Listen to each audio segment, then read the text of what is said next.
Well, hello everybody, it's me, GhostCritic, and this is the second week of my comic book reviews weekly edition. I've got 5 books to talk to you about this week to fill up this very bare looking shelf at the moment.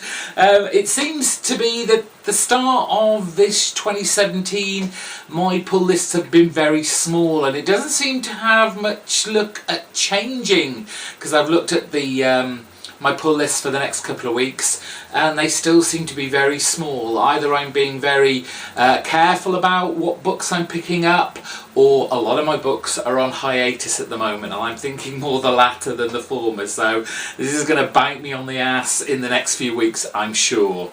Right, so this week 5 books. These are in absolutely no particular order. They were all great reads and you'll find out why. Starting with The Flash, issue number 14, and the start of new storyline Rogues Reloaded and the return of Captain Cold, if you call the return as being seen in the very last page. What I love about what Joshua Williamson is doing with The Flash is he is making it incredibly new reader friendly, as this is very much a kind of history lesson of the Rogues, who they were, how they came together, how they've affected the Flash's life, for sometimes the worse, sometimes for the better. And they have come to be somewhat of a joke within the kind of criminal fraternity, as they have helped the Flash more out in recent years than actually been some sort of nemesis for our superhero. And you have all these other up-and-coming supervillains wanting to take their place, while our rogues are MIA, basically missing in action. But as you know, this is the return of Captain Cold. This is the Rogues Reloaded storyline. You know they're going to come back, and probably even badder than they have been in the past. But like I said, it's a great look back at who the Rogues were, just like singularly to begin with, and then how they came together, and the kind of fights and battles and alliances that they've had with the Flash. Great start to the story, a nice build up to the kind of reveal of our new Rogues in our Rebirth universe. Really enjoyed this, really looking forward to the next few issues of this storyline. Joshua Williamson is doing a great job here. We've got Di Giandomenico. I swear they find the people with the most difficult to pronounce surnames ever as their artists, but whoever they are, however you pronounce their name, they're doing a really good job with the artwork as well. As always with the Flash, who's very fast, you want that fast-paced feel. You want to feel as though the panels are zooming past you with kind of a high-speed intensity, and the artist and the colourist in this certainly evoke that feel from page to page. So great stuff, looking forward to this new storyline.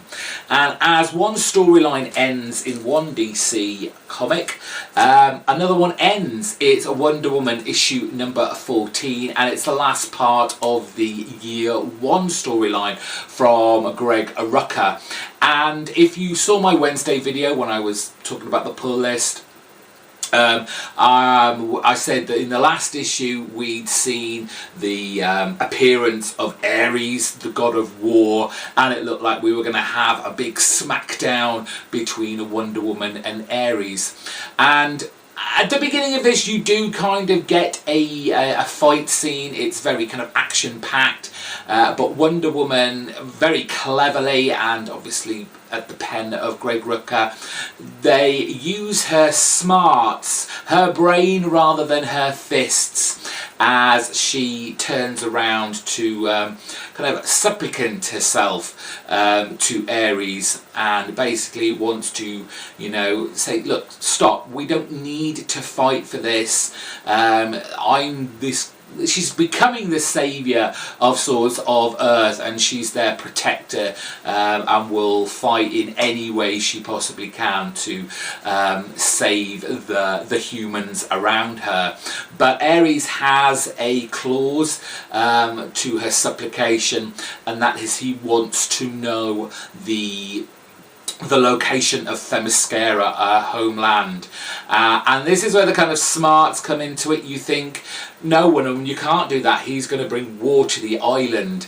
But obviously she knows something that he doesn't, and that's the fact that the location of Themyscira has been wiped from her mind. So although she goes, yeah, have a delve in my mind, see what you can find, that's the deal. If it's not there, tough on you. And that's basically what happens. Ares has a good old route around her head, but the location of Themyscira is nowhere to be found, so she outsmarts him with brains rather than fists.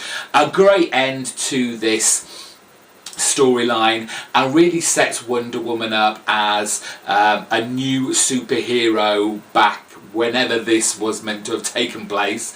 But it's kind of cemented her as a superhero that people are looking up to, and obviously in the end, by the end of this issue, she is giving her superhero name of Wonder Woman.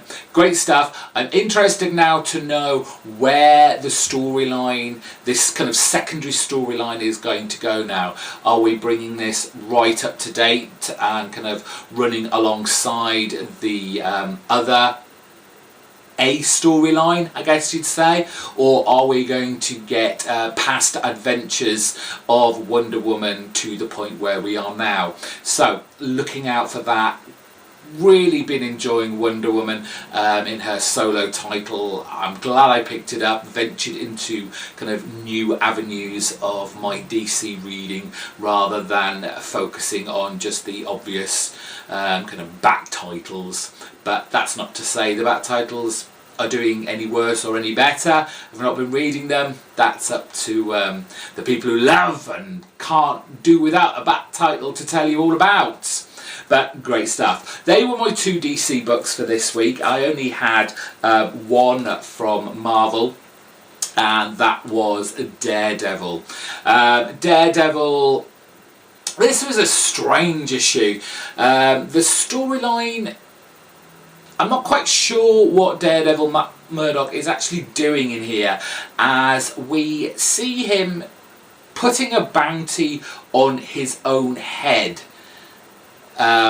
He kind of disguises himself and takes off to a kind of villain's bar where, you know, they kind of trade stories and have some downtime, some R&R, and they were a place where people can make deals. And like I said, in this issue, he kind of put a bounty on his head and stumps up the money. Whether this is just purely a way to kind of draw out villains so he can take them down, because we do see a few kind of obviously lower class kind of villains who Daredevil can quite easily take down, but I think the point of the end of this story, this particular issue, is to reintroduce Bullseye. Yes, he's back by the end of this title. He's certainly one of the A-listers in Daredevil's Rogues Gallery. And as I said on Wednesday, by the looks of this cover, we seem to be touching on more of Matt Murdock and Daredevil's religious background as he goes to a confessional booth where the kind of priest or vicar, whoever runs this church, is not going to be used as some sort of therapist. It's not what those confessional booths are for, but he does seem to be making a friend within the church, and again the kind of hints and nods to the Catholicism that is kind of like was kind of like the backbone of Daredevil and Matt Murdock's history. But Charles Soule doing an interesting storyline, though I'm not quite sure where this is headed to just yet. So that was my only Marvel title this week, and finishing off with the 2 Image books that I picked up. We have David Lapham's Stray Bullets, issue 20 of his Sunshine and Roses run, and this is one of those strange issues. It's a fantasy story in some respects, but it kind of reflects the characters in real life. We've got our main character, Beth, who is apparently in some sort of coma, but she's dreaming of this story where her real mother, she thinks, is this this character called Amy. Amy, is it Streetcar? I can never remember because it's just crazy. But we have her continually being rescued by a kind of younger version of one of her friends, because in Stray Bullets it's very difficult to know who the people are in relation to others, whether they are friends, whether they are alliances, or they're gonna stab you in the back. It's Amy Racecar, and this is kind of a story of Beth in her younger days. Again, it's got that kind of fantasy element to it because things happen very, very linearly, but at the same time ridiculously. It's difficult to go from this point to that point without going all the way round, and it just seems very easy to get from point A to point B and then D, E, F and all the way down. We get her rescuing the Cosmic Princess, which is actually a younger version again of her drug-addled friend, who's just like that big coke fiend in the main storyline.